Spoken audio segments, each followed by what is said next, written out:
to introduce the speaker of today, which is Camille Rustenholz. She is assistant professor at the University of Strasbourg in France, and she works at the INRE in Colmar in France. So her main research topic is grapevine genetics and genomics, and the focus of her research is the characterization of gene families involved in wine aromas and grapevine resistance to pathogen. So she has a wide expertise in transcriptomics, genome assembly, and the development of tools and pipeline to make omics data accessible to biologists. And today she's gonna talk about the Integrape, a cost action project that aims to maximize the power of omics for grapevine by data integration standards. And with this, I welcome Camille. She already shared her screen. And so, yes, Camille, if you want, you can start whenever you want. Thank you very much, Anna-Rita, for the nice introduction. And so I'm very pleased to be here virtually with you to talk to you about the Integrape cost action. So as Anna-Rita said, so it's about data integration to maximize the power of omics. And it's really dedicated to grapevine, but I'm going to go more into detail with that.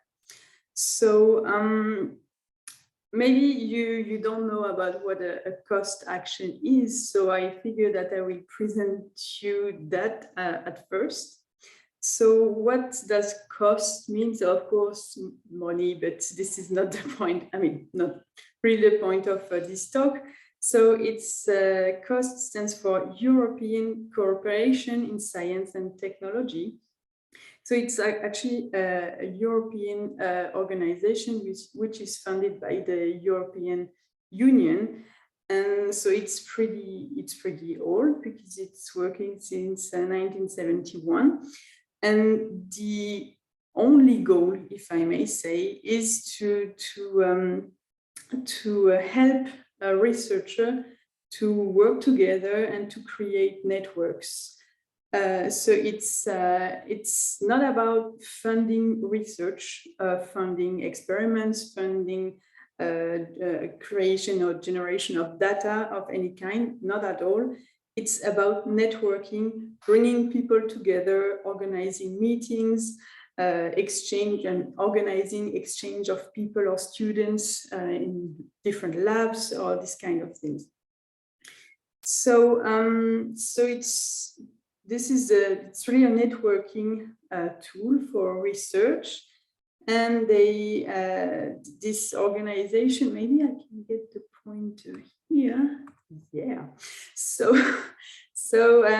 there is also one goal which is dedicated to actually try to enhance the societal impact of research. So to make links between research and society.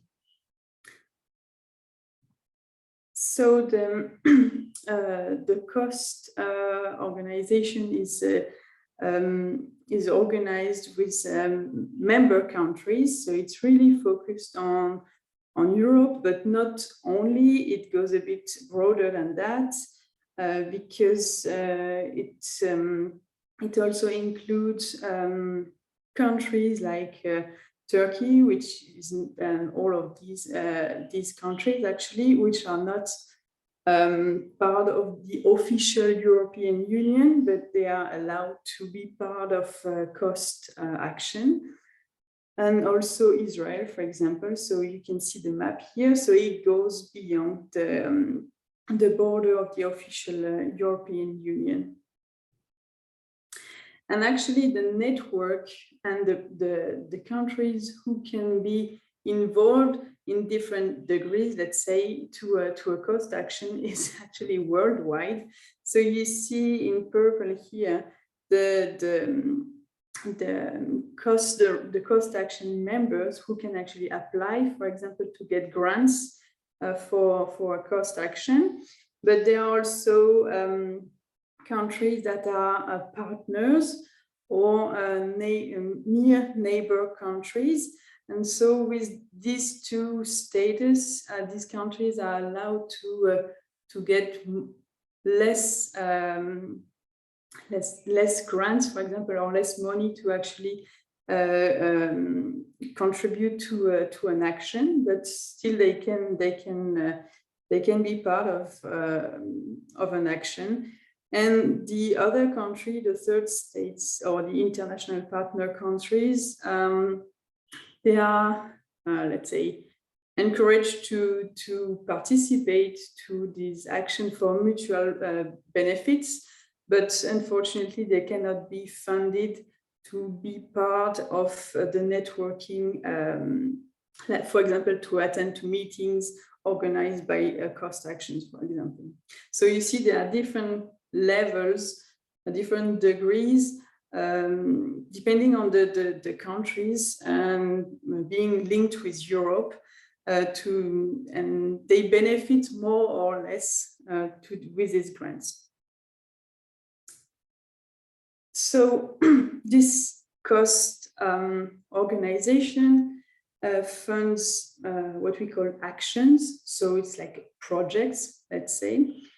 So it's meant to be a really bottom-up science and technology networks open to researchers and stakeholders and all science and technology disciplines. So it's not only about biology, not at all. It's about physics, it's about medicine, it's about chemistry, any kind of science. So it's a very, very broad panel of topics for research, not only biology, but very broad. There are about 250 cost actions which are running at the same time, meaning that they are funded at the same time by the European Union. And as I introduced you already, so the cost actions are working through a range of networking tools.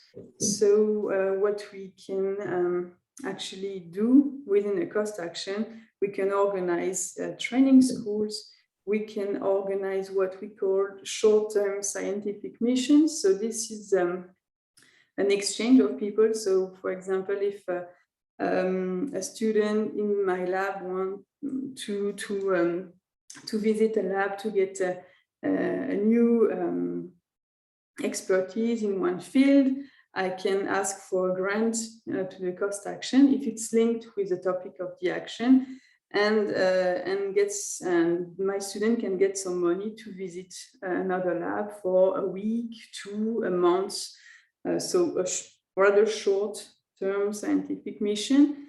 And it's mainly meant for young researchers.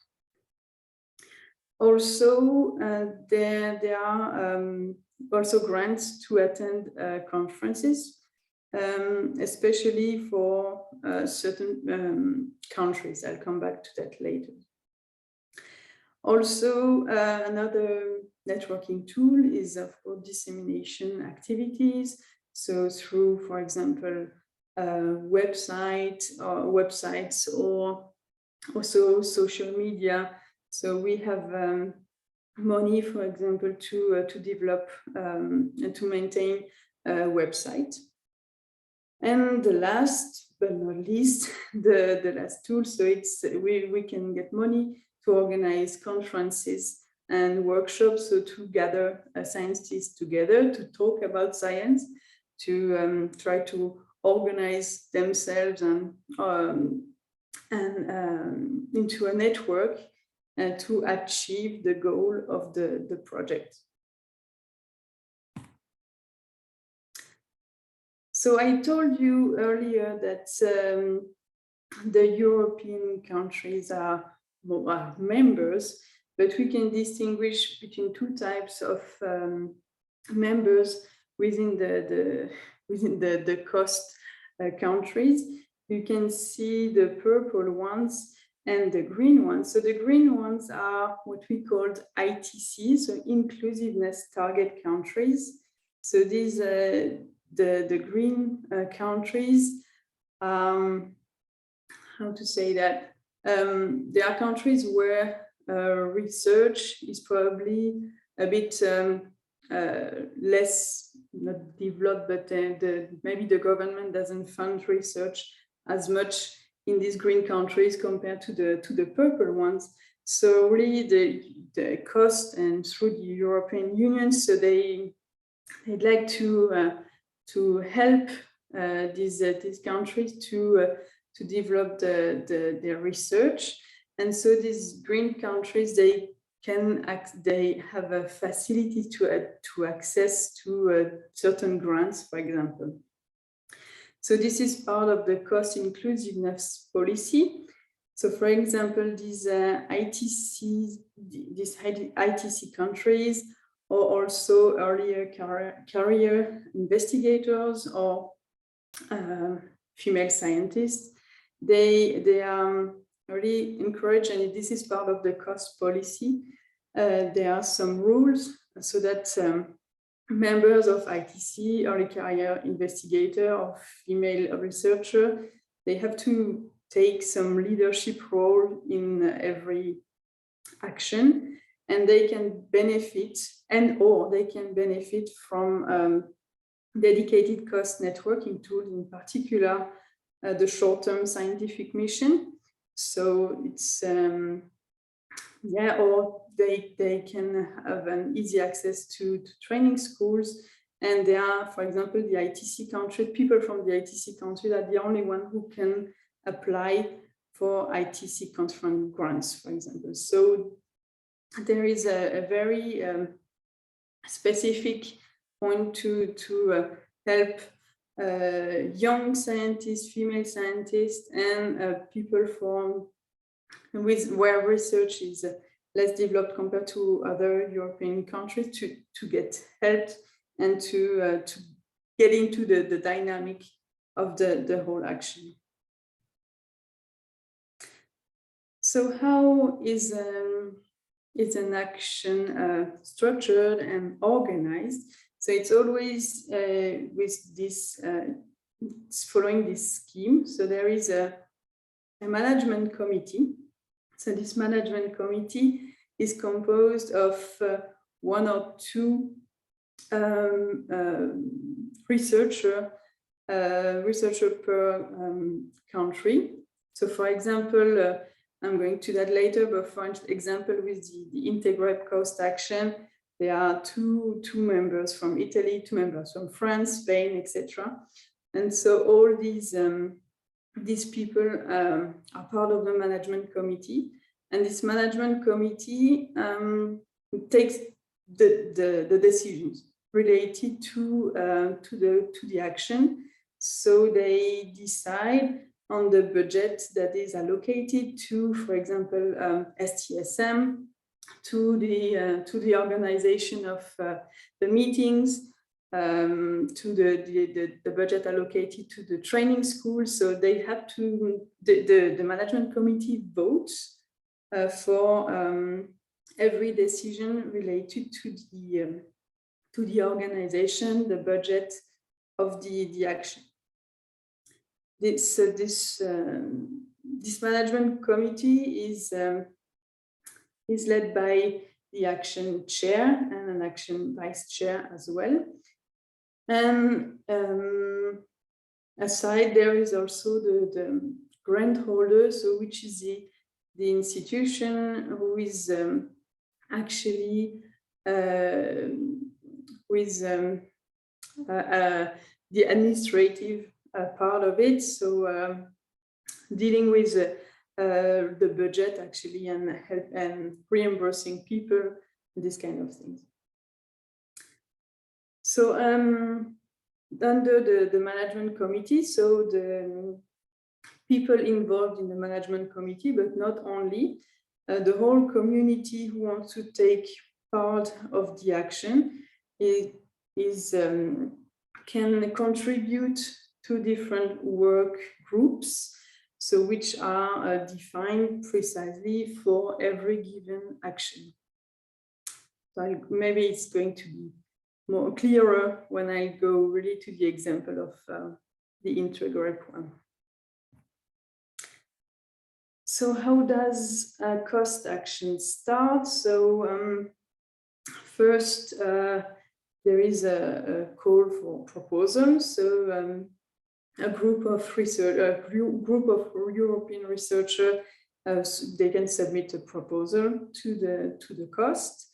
Then there is a selection process by the cost committee. And there is what we call a memorandum of understanding, which this is basically the rules, the law, let's say, for the cost. And so as soon as an action is selected by the committee, the members, the countries who are willing to be part of an action, they have to agree to follow the rules written in the Memorandum of Understanding.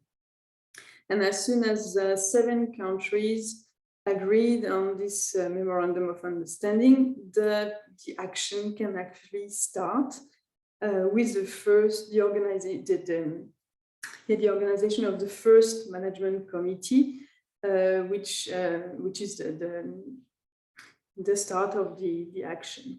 Usually an action runs for 4 years, and it's also open, as I try to explain you, to international cooperation. So not only Europe, but worldwide, and is allowing the participation and contribution from researchers from other countries on the basis of mutual benefit.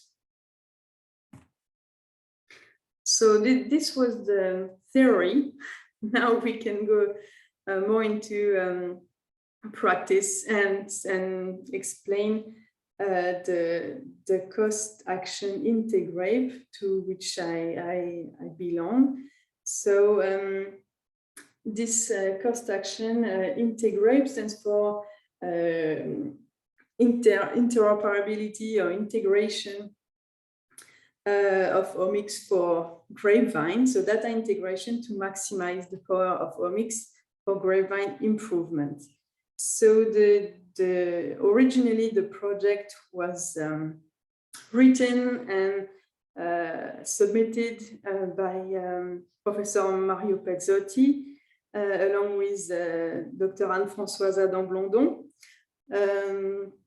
so a member of Italy and a member of France. And so this project was selected, and it started in September 2018, and it's about to end in September this year.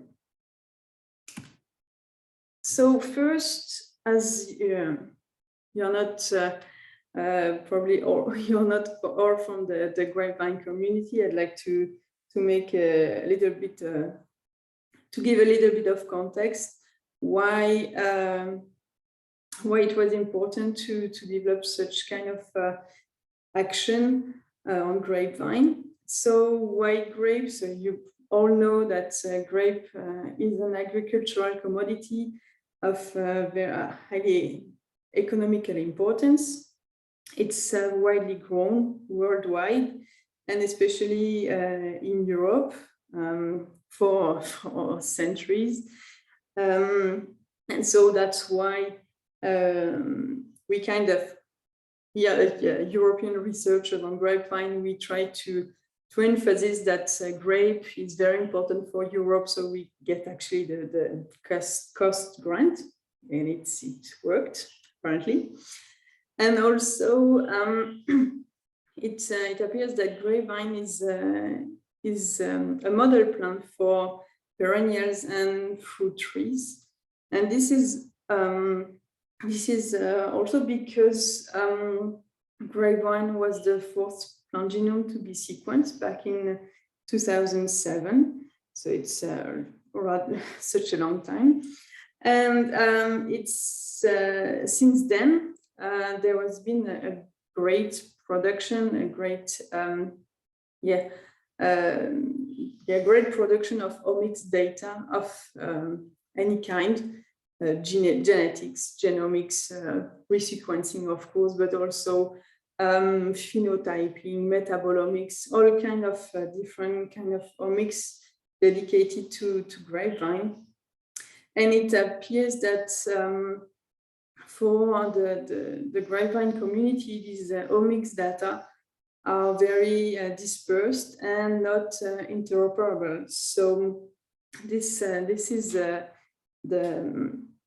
problem, and we actually, the community, not only researchers but also breeders and winery who are which are involved in research and development, they would like to have this data more interoperable, more fair. Let's say the word fair, so that we can all together face the challenges of global warming and sustainable agriculture, especially focused on grapevine. So the challenge for the cost action Integrape was to establish an open, international, and representative network that integrates data from existing resource, because we didn't have money to generate any resource, but just gather people to work together and trying to integrate what's already there. So of course, in a cost-effective manner, as well as making interoperable grapevine datasets and tools available in a secure and standardized format. So basically, the idea was to help the community to make the grapevine data fair. So the structure of the Integrape cost action is as follows. So, for example, I'm part of the management committee for France. So Mario and Anne-Françoise, who submitted the projects, are now chair and vice chair of this action. And there were, it's not past, it's still ongoing. So there are 4 work groups led by these 4 scientists. And we can count on 25 member countries and 13 ITC countries. So the green ones. And also the contribution of 5 near neighbor countries. So to give you a little more details about the working groups, here are the different titles for the working group. So the first working group is dedicated to data interoperability and definition of minimal contextual data standards. So it's mostly about ontologies, having interoperable formats. So it's rather, technical on the metadata and the formats of the data sets. The work group 2 is about interoperability of infrastructures and web services. So mostly,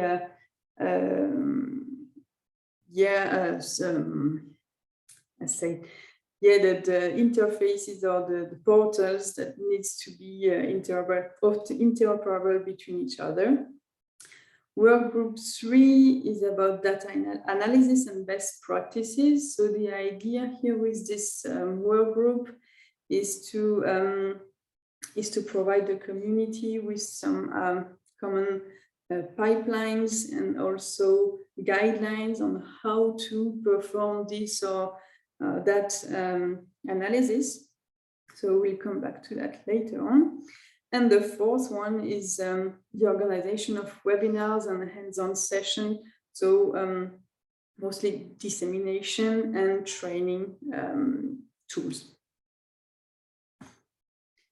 So here are all the deliverables. I won't go into detail, but just to show you that we had some goals to achieve, and we are pretty proud of that we actually achieved pretty much all of them before the end. So we are quite happy with that. And I'd like to, I will go through some of them to detail a bit later on. So during the frame of the Integrape project, so we were able to organize different meetings. So we had 4 annual meetings. Of course, we had the sanitary crisis in the middle of the project, so we had to switch from real meetings to virtual meetings. But this crisis didn't impact the action, the Integrape cost action that much. I should say it was very dynamic, even though we were all working from home. So this is very nice. So 4 annual meetings, and we organized also a lot of training schools. So 5 training schools. 2 will take place. So this ANOT training school is going to be within a month now in Spain, and the last one will be virtual, but a lot of training with a lot of people attending these training schools, and also working group meetings. This funny slide. I'm not asking you to follow the arrows because it's impossible, but it's just to give you an idea on the exchange of people. So the short-term scientific missions that happened during the time of the project. So the main achievement of the cost action are these ones. So I will go through these into more detail. So for example, for the tools and resource, so the first achievement was the Integrape website. So you can find the link here if you want to navigate and see the resources that are available here. It's a really nice website. So it's a great work. On this website, you will have access to a catalog of tools that are dedicated to grapevine. So this was one of our deliverables, to actually have some kind of website where we list of all the tools available and which follows the FAIR principles. We were able to build or to write phenotyping guidelines, so especially on how to describe a grapevine experiment and the sample metadata. So there was a huge work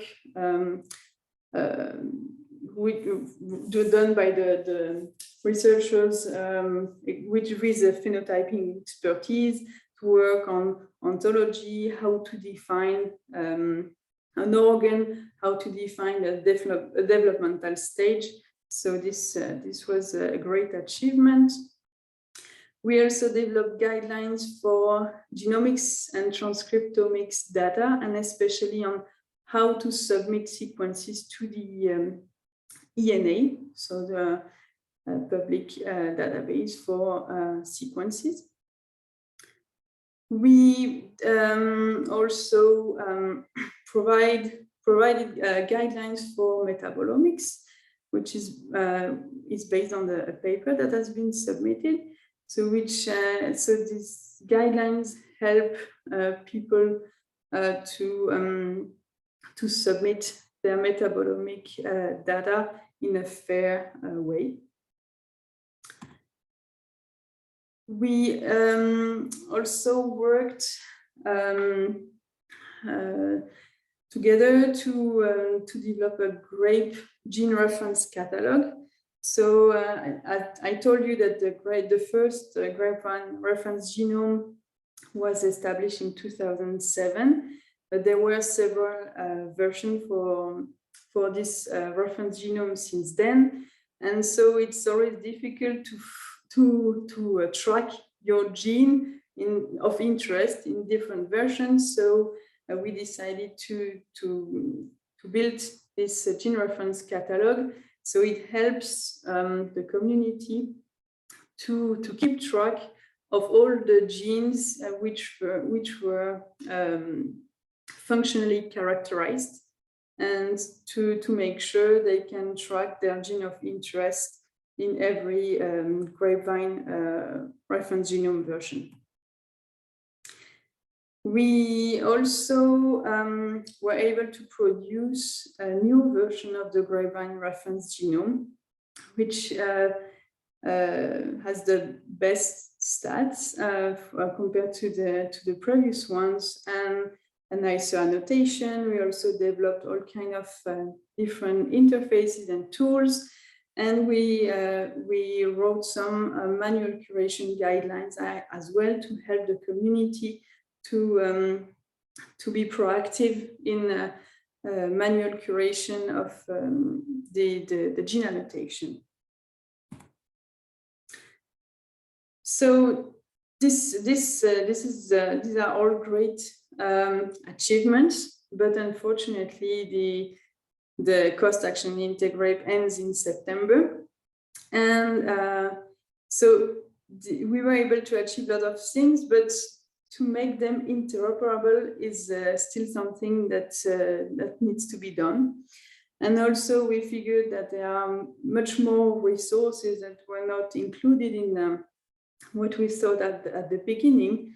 And so the idea is to move on afterwards, after the Integrape action, with the Grapepedia project. And so this Grapepedia project will be led by Thomas Matus and myself as a vice chair. And so what this Grapepedia is, so we actually applied to the COST organization for a COST Innovator grant. So let's say SIG. So a SIG scheme is aiming at stimulating innovation, stemming from cost action. So a SIG is always linked to a cost action. So when a cost action is over, we could apply to a SIG grant. And the idea here is to build bridges between research and marketable application and also societal solutions. So the idea is to go more into business, let's say, less research, but more business. And so these grants, the SIG grants, have a duration of 1 year. And we could access to the same networking activities. So working group meetings, training schools, short-term scientific missions, conferences, and the deliverable of this SIG project has to be a business plan. So something, not only research. So the idea here is based on what was created in the frame of Integrape, is to actually link all what has been done and to make everything interoperable to serve the needs of the community. Yeah. So it's really building on what was achieved in the frame of Integrape, but make it easier and to access and interoperable, so we can go beyond each individual data sets. So the Grapepedia, so it's supposed to be a portal where all the data may be gathered. So everything starts with what the community can provide. So all kinds of data, metabolic data, phenotypes, genomes, all kinds of data. These data can be will be integrated in a database, so in the Grapepedia database, which we are figuring it will be like a modular structure composed of different modules, and so that makes easier to add new modules later on, for example. And this database will help to provide services like access to browser or dashboards, or also provide workflows. And so these services will benefit back to the community and to help researchers, but also breeders and wineries. So let's imagine that Grapepedia is already working, which is not the case. So this is how we dream of our portal or database. So this could be a Grapepedia dashboard where you could access all kinds of information. So let's say you are interested in one given gene here, and so you can request to make a research here, and you can access all kinds of different data, expression. You can access the genome browser, the co-expression network for this gene, for example. So I told you that a very important point for the SIG proposal is the business plan, and so the financial aspects later on. So to keep the project living even when the grant is over. So the idea is to work in close collaboration with the private sector. So a nursery is already involved in the project, Mercier, and two wineries, Gallo winery and one in Spain. And they are part of the project, and they are willing to contribute financially to it and to help establishing the database. And the idea, and we also have a company on board, Sequentia, which is expert in services for analysis of omics data and for building applications. So these two aspects, we hope, will help to maintain this database, Grapepedia database in time. So right now, the Grapepedia project is still under evaluation. Actually, Thomas defended it in Brussels yesterday, so in front of the cost committee. So we are crossing fingers, and we hope we'll get an answer by the end of June. And if it's funded, it will start in November for a year. But we are not waiting for the funding to get started, and it's already, Grapepedia is already a very dynamic network. We are organizing meetings already. We initiate interactions. See, that's why I'm here today. We are communicating on our project in different conferences, and we are organizing surveys. So same kind of tools that you are using, it seems. And so, yeah, we cross fingers that this project will be funded. And I like to stop my presentation here, because we are still waiting for the answer for the Grapepedia project. And I really like to acknowledge so the cost, of course, who made all this project possible. The people involved in the Integrape cost action, of course, Mario and Françoise, all the work group leaders, pilot project leaders, management committee members, the grant holder.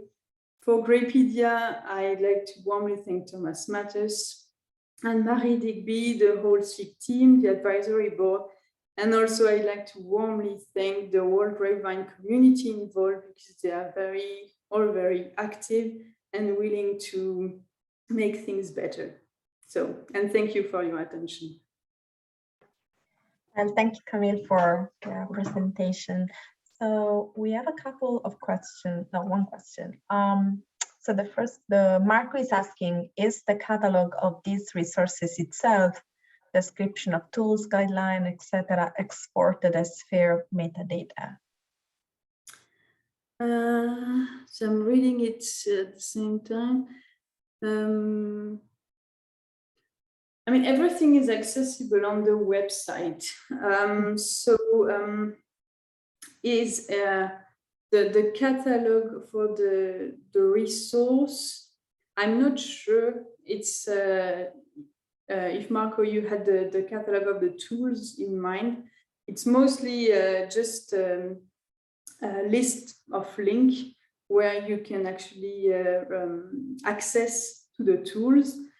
I'm not sure that by itself the catalog is fair, but that's actually what we need to improve later on, also in the Grapepedia project. Okay, so there are other couple of questions. So Leonor is asking, to what extent did you try to harmonize with related efforts such as MyApple for plant phenotyping data? I know that the colleagues who were involved in the phenotyping data, they have been working a lot with MyAPI and try to harmonize everything. They just it was more not creating new things, but it was more helping the Grapevine community to use the right ontologies dedicated to Grapevine. Because, for example, there are there are organs that are very specific to Grapevine, let's say tendrils, or so it's based on MyAPI. But it's just to help Grapevine community on which ontology to use in the MyAPI. And then Tanner is asking, I see that you are developing Vitis Pangenome browser. Could you talk more about that? For example, which software are you using to display pangenomes? So about Pangenome browser, let's say that so far, it's not the European network who was the most involved in that. We collaborate a lot with Doreen, who is part of AgBioData, Doreen Ware, and she and her group, they are working a lot on pangenomes in general, but especially they have a focus on Grapevine, and they are developing all kind of tools to visualize pangenome. And also there is the group of Dario Cantu in California, and his group, they are really working hard on how to display pangenomes. So I don't have the details to give because I'm not personally involved in that, but yeah, it's mostly Doreen and Dario who are the experts. Then there is Kelly asking, I noticed in the book of abstract for the 2022 meeting, there was no mention of microbes or metagenomics. Do you have any efforts underway of thoughts about how to begin incorporating the disparate microbial and metagenomic data? That's a very nice question, Kelly. Thank you. So this, I think we haven't reached that point yet. So we are so far only focused on grapevine and what's on the plant or around is not yet implemented in the data sets we are working on, but definitely it's very interesting and very important that at some point we focused on these. So yeah, we have to keep that in mind, and it can be one of the modules that we could add afterwards. Yeah, I have one question regarding the educational part of the project. So like you guys are mostly doing workshop, and how effective was it? So I see probably you did 1 or 2 already. So how was effective the workshop? Are you also planning to write, let's say, a white paper about that? Did you already do that? So yes, the workshops were very productive. So let me, for example, talk about the one I was mostly involved. So it's easier for me. So for example, last year we organized a workshop here in Colmar, and it is so we gathered people expert in the gene annotation, and the goals were to work together on setting up a guideline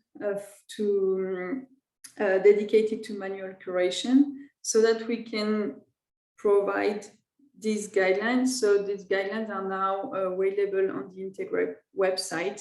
So it's not published in a white paper or so, but it's supposed to be linked to the publication, which is going to the new reference genome publication. So it's going to be part of that. But it's already, these guidelines, we built them during this workshop, and they are already fully available. And these guidelines now are the basis for the training school that we are going to organize next month. So it's really like we gathered experts together, building the guidelines. We publish them, let's say, at least on the website, later on in the paper, and we are using them to organize the training school. And so it has been, I think, for this example, a very efficient way.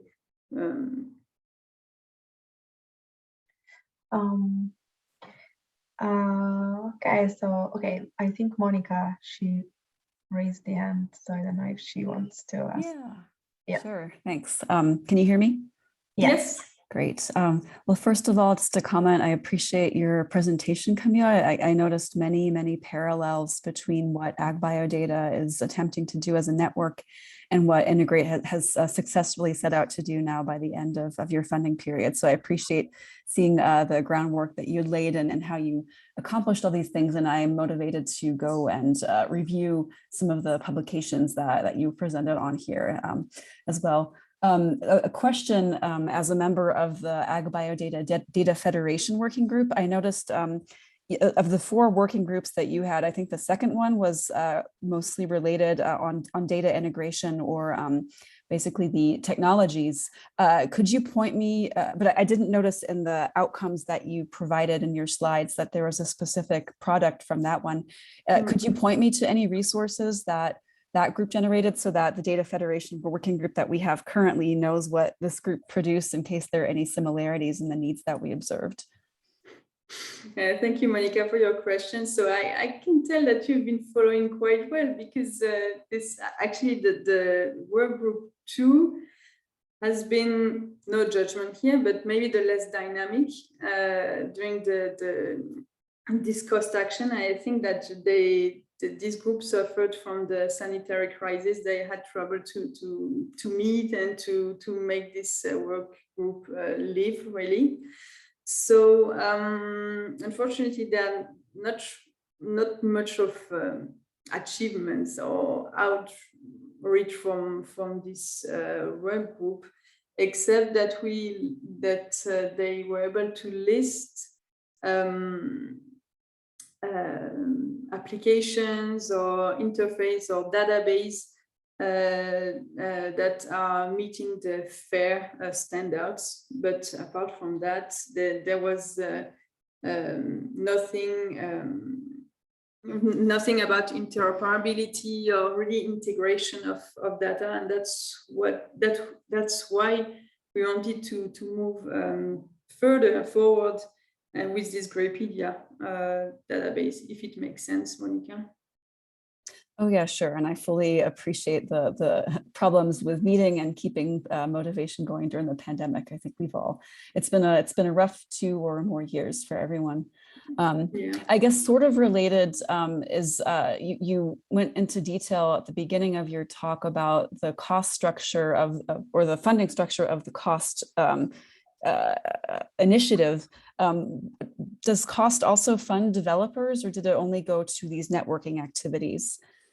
Now, COST is really only dedicated to networking activities. Okay, very similar to us. Yeah. Yeah. Great. All right. Thank you. Appreciate it. Thanks. Yeah, I think also, Monica, part of the Integrape, they were also thinking to join the Data Federation working group. So, yeah, definitely. Yeah, I think I already put them in contact with Jennifer, I guess. Yeah, certainly. We'd be happy to have more and have your expertise to join us. Yeah. Yes. It will be mutual benefits. So yeah. I don't know. I think if there are no more questions, so I will thank you, Camille, for your presentation and for sharing with us your journey in F.A.I.R data. And yeah, so thank you so much, and thank you all of you for joining us today, and see you next time.